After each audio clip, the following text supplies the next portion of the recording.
Programme में एक बार फिर खुश आमदीद। बात हो रही थी मौजूदा सियासी सूरत हाल, इलेक्शन की गेमा गेमी उस तरह से नहीं है जो रवायती तौर पे पाकिस्तान में या जनूबी एशिया में होती है। वजह क्या है? सियासी जमातें अभी तक बड़े जलसे करने में नाकाम रहीं या थोड़ा सा हेजिटेशन का शिकार हैं। इसकी क्या वजह है? दूसरी तरफ पाकिस्तान पीपल्स पार्टी तनकीद कर रही है मुस्लिम लीग नून के ऊपर। मुस्लिम लीग नून ये समझ रही है कि शायद 9 मई का जो वाक़या हुआ उसके ऊपर मिट्टी डालने की कोशिशें की जा रही हैं। रिलीफ मिल रहा है पाकिस्तान तहरीक इंसाफ को। कोई बड़ा सरप्राइज़ आने वाले दिनों में हो सकता है पाकिस्तान तहरीक इंसाफ के हवाले से तो बज़ाहिर ऐसा कुछ नहीं लगता, लेकिन यही लीगी हल्के हैं जहाँ पे ये इस तरह की बातें भी डिस्कस हो रही हैं। बिलावल भुट्टो जरदारी साहब आज फरमा रहे थे कि आसिफ जरदारी की गिरफ्तारी पर शाह महमूद ने कहा था कि इदारे आज़ाद हैं। वो ये एक तंज कर रहे थे कि माजी में जब गिरफ्तारियाँ होती थी तो वो ये कहते थे कि ये इदारे कर रहे हैं, आज जब वही इदारे इनके खिलाफ क्रैकडाउन कर रहे हैं तो ये समझते हैं इनके साथ ज़्यादती हो रही है। और साथ ही साथ वो कह रहे हैं कि नून लीग के घर के लोगों को इलेक्शन कमीशन को फौरी हटाना चाहिए। इल्ज़ाम बिलावल भुट्टो जरदारी साहब पिछले कई दिनों से बार बार मुस्लिम लीग नून के ऊपर इल्ज़ाम भी लगा रहे हैं। मुस्लिम लीग नून के ऊपर ये इल्ज़ाम भी लग रहा है। शाह महमूद कुरैशी आज सखर में मीडिया से बात करते हुए कह रहे थे कि नवाज शरीफ साहब ने एक ही जलसा किया जब वो वतन वापसी पे, और उसमें भी इलेक्शंस के हवाले से उन्होंने कोई बात नहीं की। तो मुस्लिम लीग नून इलेक्शन से राय फरार इख्तियार कर रही है। और मुस्लिम लीग नून चूँकि अब डेरे जमा रही है सिंध में और बिलखुसूस कराची में इत्तेहाद की बातें हो रही हैं, इस पर मज़ीद बात करेंगे। हमें ज्वाइन किया है जनाब सिद्दीकुल फारूक साहब ने, सीनियर सियासतदान है, सीनियर रहनुमा हैं पाकिस्तान मुस्लिम लीग नून के। सिद्दीकुल फारूक साहब खुश आमदीद कहते हैं जनाब। बहुत शुक्रिया सफ़ीर साहब। किस तरह देखते हैं? एक तो बारखा इस पे बात होती भी रही, पाकिस्तान पीपल्स पार्टी बार बार आपकी क़यादत को टारगेट कर रही है, आपकी नीयत पे शक कर रही है, बैकडोर चैनल्स के हवाले से वो बात कर रही है कि शायद कोई बड़ी डील बनाई जा रही है, इसलिए हवाएं आपकी तरफ जा रही हैं। अवामी वो तासुर देने की कोशिश करें कि अवाम आपके साथ नहीं है, लेकिन ताकतवर हल्के आपके साथ हैं। किस तरह देखते हैं ये तनकीद? Chairman Pakistan Peoples Party Bilawal Bhutto Zardari साहब कर रहे हैं, नासिर शाह साहब की तो बात मैंने की, लेकिन चेयरमैन खुद ये बात कह रहे हैं। अच्छा, अजीब बात है सफ़ीर साहब। दावा वो ये करते हैं कि हुकूमत पीपल्स पार्टी बनाएगी और वज़ीर आज़म बिलावल भुट्टो साहब बनेंगे, और इल्ज़ाम हम पे लगाते हैं कि जनाब ये कर रहे हैं। यार कोई ये किसी बात पे खड़े रहें। तो मैं आपसे अर्ज करूंगा कि इंसान को बिलावल भुट्टो साहब को किरदार होना चाहिए। यही साहब किरदारों से बिलावल भुट्टो साहब को कोई टारगेट बनाना था, उन्होंने बना लिया। ठीक है। और उन्होंने इतना भी ख्याल नहीं किया कि जिन्हें टारगेट बना रहे हैं उनको अंकल अंकल भी कहते हैं। उनके पास लंदन भी गए, शहबाज शरीफ साहब को तो तारीफ करते ये नहीं थकते थे। सर शहबाज शरीफ साहब का कहते थे कि ये नून लीग के कम और हमारे ज़्यादा वज़ीर आज़म है। तो फिर आप बताइए ना। तो मेरा ये ख्याल है कि बिलावल भुट्टो साहब को जो एक मिसाल अपनी पेश करनी चाहिए थी नौजवान नस्ल के लिए, कि इसे कहते हैं किरदार और इसे कहते हैं आला अखलाक और स्टेट्समैनशिप, वो सब भूल गए हैं। और उनका ख्याल है कि मैं बड़े लोगों को यानी नवाज शरीफ साहब को और शहबाज शरीफ साहब को टारगेट बनाऊंगा तो शायद मैं बड़ा लीडर बन जाऊंगा। तो ऐसे को बड़ा लीडर नहीं बनता। इससे उनका जो अपनी अखलाकी हैसियत है वो मुतासिर हो रही है, और हमारी लीडरशिप जवाब ही नहीं दे रही कि हुजूर आप इस काबिल नहीं हैं कि आपके ये जो आप अंट शंट बोलते हैं इसका जवाब दिया जाए। ठीक है। सिद्दीकुल फारूक साहब, एक चीज़ की जो कभी मैं महसूस कर रहा हूँ और हम इस आपसे पहले भी ये डिस्कस कर रहे थे, वैसे भी हमें नज़र आ रही है पाकिस्तान की सियासी तारीख में शायद ये पहले इलेक्शंस होंगे जो मुझे याद आ रहा है। आप ज़रा बहुत सीनियर हैं, दुरुस्त कीजिएगा, कि बहुत फीके हैं अभी तक वो माहौल, वो गेमा गेमी जो खासा होती है पाकिस्तान में इलेक्शंस की। एक ईद के तौर पे, एक समा के तौर पे मनाया जाता है इलेक्शन, वो माहौल नहीं बन सका। क्या वजह है? पॉलिटिकल पार्टीज भी उस तरह जलसे नहीं कर रही, वरना तो एक एक दिन में 3-3, 4-4, 5-5 जलसे भी होते हैं। अभी तो हफ्तों में कोई जलसा नहीं हो रहा। बात यह है जी कि जिन पार्टियों की आवाम में कुव्वत है, आवाम उनके साथ हैं, तो हमारा तो एक जलसा जो लाहौर का हुआ उसने बता दिया हवा का रुख बता दिया है। फिर उसके बाद दूसरी बात यह है कि हम सारी तैयारी मुकम्मल करके ठीक है। कैंडिडेट्स फाइनल होके जो एडजस्टमेंट होनी है वो भी हो जाए और मंशूर भी आ जाए। उसके बाद आप देखिएगा इंशाअल्लाह उल अजीज कि बहुत बड़े बड़े जलसे होंगे, बहुत बड़े बड़े जलसे अल्लाह के फजल करम से होंगे। तो अगर अभी 40 दिन से ज़्यादा बाकी हैं, अगर अच्छी तरह से कैंपेन 30-35 दिन चला ली जाए, जलसे कर लिए जाएं, तो बंदा वो सर पंजाबी में ये कहते हैं सदीक गफार नको साहब, नक हो जाता है। ये तो वो बात आप कर रहे हैं ना कि यानी आने वाले दिनों में जो हो सकती है। मैं ये जानना चाह रहा हूँ कि माजी में ऐसा कभी नहीं हुआ जो मुझे याद पड़ता है या जितना मैंने पढ़ा है। क्या वजह है कि आप ये समझते हैं कि यही पॉलिसी है जो आप बता रहे हैं, जो कि चलें आपकी पार्टी की ये हो सकती है, तमाम ही पार्टीज़ की क्या यही पॉलिसी है? जलसे तो होते रहते थे, जलसे होने चाहिए थे। 6-6 महीने पहले कैंपेन माजी में चलती रही, चाहे 2018 के इलेक्शंस की बात करें, 13 की, 2007 जो कि बाद में 2008 में हुए इलेक्शन, तो इसी तरह आप पीछे चले जाएं तो वो माहौल हमें नहीं नज़र आ रहा। 6-6 महीने, साल में, बल्कि हुकूमत का आखिरी साल तो होता ही इलेक्शन का साल था, कहते थे कि भाई जल्द से शुरू हो जाते थे। तो वो माहौल क्यों नहीं बन रहा? अब 40 दिन भी रह गए हैं, 40 दिन से कम समझ लें तो बिल्कुल 11th आवर में जाके जलसे होंगे, 11th आवर में बड़े बड़े जलसे होंगे, एक ही दिन में फिर 18-18 जलसे कर रहे होंगे वीडियो लिंक के ज़रिए। यही कहा जा सकता है कि पार्टियां, वजन हम तो अल्हम्दुलिल्लाह अपने मामलात पर मुतमईन हैं। जी जी, बाकी नहीं भी मैं मुतमईन वो बात होंगी। ठीक है आपकी, मैं सिर्फ आपकी बात नहीं कर रहा, मैं ओवरऑल कि आपको क्या मैं लगता अर्ज है? कर रहा हूँ, मैं जी अर्ज जी, कर रहा हूँ बहुत सी पार्टियां जो हैं वो एडजस्टमेंट की फिक्र में हैं ठीक है। कि अगर उनके साथ एडजस्टमेंट हो जाए, वो भी एक हतमी कैंडिडेट के साथ सामने आए। इस ठीक, वक्त जो है वो इस हवाले से ये बात ठीक है कि थोड़ी सी बाज़ पार्टियों में कंफ्यूजन है, वो एडजस्टमेंट चाह रही हैं। हम भी कुछ पार्टियों के साथ जुड़ रहे हैं, कुछ हमारे साथ जुड़ रही हैं। तो मैंने जैसे अर्ज किया कि कैंडिडेट्स फाइनल करना चाहते हैं ठीक है। किसी भी सूरत में, ताकि बिल्कुल क्लियर हो के कैंडिडेट्स के हक में क्या होंगे? ठीक है। अच्छा जो है सिद्दीकुल वो फारूक साहब, चला पंजाब जाए। में थोड़ा सा मैं जानना चाहूँगा, उसके बाद फिर हम कराची की तरफ आएंगे। पंजाब में मुस्लिम लीग नून सीट एडजस्टमेंट करेगी किसी पार्टी के साथ? चूँकि क्यू लीग के साथ बात हुई, बाद में उन्होंने भी मना कर दिया, आपकी तरफ से भी इसी तरह के कुछ बयान आए। लेकिन क्या संजीदगी से ऐसी जगहों पर जहाँ ज़ाहिर है आपकी इत्तेहादी जमात है, कोई उनका कैंडिडेट मजबूत है, आप विड्रॉ करेंगे, उसको सपोर्ट करेंगे, कोई इस तरह की पॉलिसी बना रहे हैं, या फिर आप इलेक्शन इत्तेहाद नहीं करेंगे बल्कि हुकूमत बनाने के लिए इत्तेहाद करेंगे?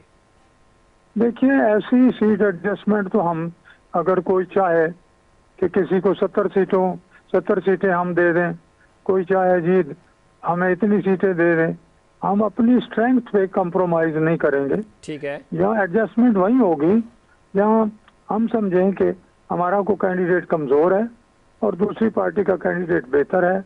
अगर हमारे वोट उन्हें मिल जाएं और किसी दूसरी सीट पे उनके वोट हमें मिल जाएं, तो सीटें निकल सकती हैं और हम आगे चल के एक इत्तेहादी हुकूमत भी बना सकते हैं। इसके अलावा तो कोई रास्ता नहीं है। बाकी फिर ठीक है, हम ये समझेंगे कि मैक्सिमम सीटों पे हम खुद लड़ेंगे। उसके बाद जो पार्टी भी सीटें निकालती है, फिर इलेक्शन के बाद देखा जाएगा कि किसके साथ इत्तेहाद बन सकता है। ठीक। अच्छा सिद्दीकुल फारूक साहब, 2008 की अगर हम बात करें, इसके अलावा 13 और फिर इवन 18 में भी आपकी पोजीशन बहुत बेहतर थी। फिर माजी में भी आपके पास 90s में भी आपके पास अक्सरियत आई। इस दफ़ा आप देख रहे हैं क्या पोजीशन होगी आपकी ओवरऑल? अगर हम बात करें, सपोज करें कि 342 के ऐवान में से कितने नंबर्स आपके पास आ जाएंगे? मैं तो ऐसा कोई अंदाज़ा नहीं लगाऊंगा जी। ना तो मैं नजूमी हूँ जी जी, और ना कोई और इल्म मेरे पास है। मैं सियासी आदमी हूँ, सियासी तौर पर अंदाज़ा कर रहा हूँ। मुस्लिम लीग नून की हवा अल्लाह के फजल करम से चल पड़ी है और इसी वजह से कुछ लोग बिलावल भुट्टो साहब समेत वो पहले से कह रहे हैं वो जी बंड बना रहे हैं, वो जी बैकडोर राब्ते कर रहे हैं, वो जी हुकूमत हासिल करने के लिए ये कर रहे हैं ताकि वो हम पे इल्ज़ाम आयद कर सकें। तो इससे मुझे ये महसूस, और अब आज कल जो है वो एक गैर मुल्की जायज़ा भी सामने आया है जी। और जायज़े भी आ रहे हैं। उससे मैं समझता हूँ कि इंशाअल्लाह अज़ीज़ हुकूमत मुस्लिम लीग नून अल्लाह के फजल करम से बना लेगी। ठीक है। अच्छा, अब सिंध की तरफ आते हैं सर, वक्त भी कम है। सिंध में एमक्यूएम पाकिस्तान के साथ आपका इत्तेहाद हो रहा है। कराची से एनए की 5 और सूबाई 10 नशिस्तों पर एमक्यूएम मुस्लिम लीग नून से बात करने को तैयार है। अगर ये सीट्स एडजस्टमेंट हो जाती है तो ज़ाहिर आपको भी फ़ायदा होगा, एमक्यूएम पाकिस्तान को भी, चूँकि कुछ वोट आपके उनको पड़ जाएंगे, उनके आपकी तरफ आ जाएंगे। तो शहबाज शरीफ साहब ज़रा मुलाकातें करेंगे अभी यहाँ कराची में। लगता है कि कोई ब्रेक थ्रू कराची से आपको, आपके नंबर्स बेहतर हो जाएंगे, चूँकि माजी में 1-2 सीट्स तो आपकी रही हैं यहाँ से। पिछली सीट पे भी शहबाज शरीफ साहब वाली कंट्रोवर्शियल हो गई थी, 100 वोट का फ़र्क था।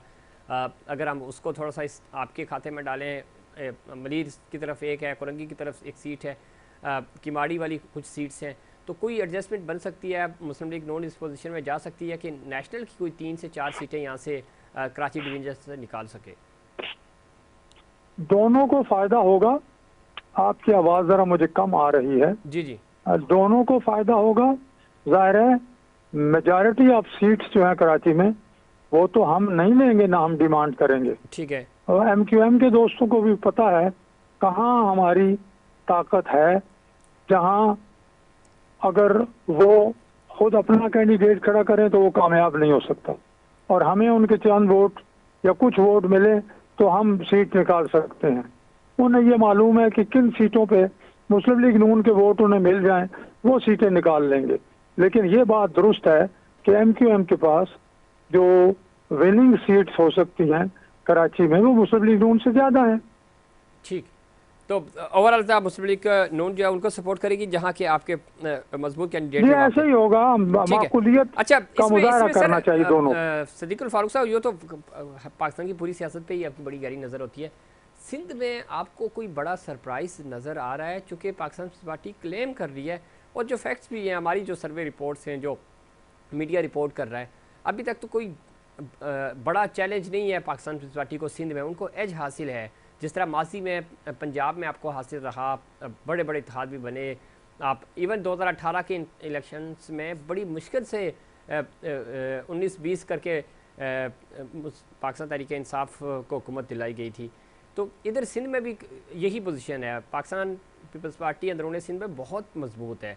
आपको लगता है कि कोई बड़ा इत्तेहाद बन के जिस तरह बनाने की कोशिश भी की जा रही है, या कोई अपसेट हो सकता है? सिंध की सियासत की बात कर रहा हूँ। देखिए जी, कोई गैर फितरी अंदाज इख्तियार नहीं करना चाहिए, गैर सियासी और गैर जमहूरी इकदामात नहीं करने चाहिए। मेरा ये ख्याल है कि सिंध में पीपल्स पार्टी बाकी पार्टियों के मुकाबले में बेहतर पोजीशन में है, इसमें कोई शक नहीं है। लेकिन अगर उनके अपने कुछ आदमी किसी वजह से उनसे दूर हो जाएं और कुछ इत्तेहादी पार्टियां जो हैं वो आगे बढ़ें, तो उस सूरत में पीपल्स पार्टी को नुकसान पहुंच सकता है, और इसका किसी वक्त भी इम्कान हो सकता है। मैं इस चीज़ को रूल आउट नहीं करता। ठीक। लेकिन जिस तरह की दावेदार है पाकिस्तान पीपल्स पार्टी, अभी तक तो कोई, जो जिस तरफ आप इशारा भी कर रहे हैं, या कोई बड़ी ज़्यादा कोई बड़ी, ये अच्छे खासे 20-25 लोग पाकिस्तान पीपल्स पार्टी को छोड़ेंगे। अब ज़ाहिर उनकी पूरी बरादरी है, उनका यहाँ पे एक सेटअप है, तब जाके उनको डैमेज हो सकता है। अदरवाइज़ तो अगर कोई 5-7 लोग चले भी जाते हैं तो उनका फुटप्रिंट इतना है, उनका नेटवर्क इतना स्ट्रॉन्ग है कि कोई फ़र्क नहीं पड़ना अगर कोई 2-4-6 लोग छोड़ के भी चले जाते हैं। आपको पता है कि यहाँ पे बड़ी बड़ी बरादरियाँ हैं, बड़े बड़े इलेक्टिबल्स हैं जो अपना वोट लेके बैठे होते हैं, तो ज़ाहिर उनको पार्टी सपोर्ट भी होती है, तो सीट निकालना कोई मुश्किल। मैं तो रफीक साहब मोटी बात करूँगा जी। नवाज शरीफ साहब ने 2013 में भी अपना पीटीआई को पेशावर में, और सिंगल लार्जेस्ट पार्टी थी, तो कहा इनको दे दें, हालांकि हम हुकूमत बना सकते थे। आपकी पोजीशन थी जमात के साथ। उन्होंने आला जो अखलाकी, सियासी और जमहूरी अक़दार जो हैं उनको यानी अपनाया। ठीक है। इसी तरह बलूचिस्तान में उन्होंने बैठ के उनको धारे में, कौमी धारे में लाए, और आधे वक्त के लिए उनको वजारत उज़्मा दी, अपना उलिया दी। सही। आधे वक्त जो है वो मुस्लिम लीग ने कश्मीर में भी आपको तंग नहीं किया था? कश्मीर, और जी हाँ, हमने वहाँ नहीं, तो मैंने आपसे अर्ज किया था कि मैंने चूँकि वहाँ काम किया हुआ है, तो मैंने कहा जी हम तैयारी कर ली है और अदम एतमाद तैयार है। तो जनाब नवाज शरीफ ने कहा नहीं, ये नहीं करना है, इनको पूरा करने चलने दें, दें। अब जी जी। खत्म करें ये बातें। तो यहाँ भी तो बहुत आउट ऑफ द वे जाके मैं समझता हूँ कि पीपल्स पार्टी को सिंध में गुजांद नहीं पहुंचाना चाहिए।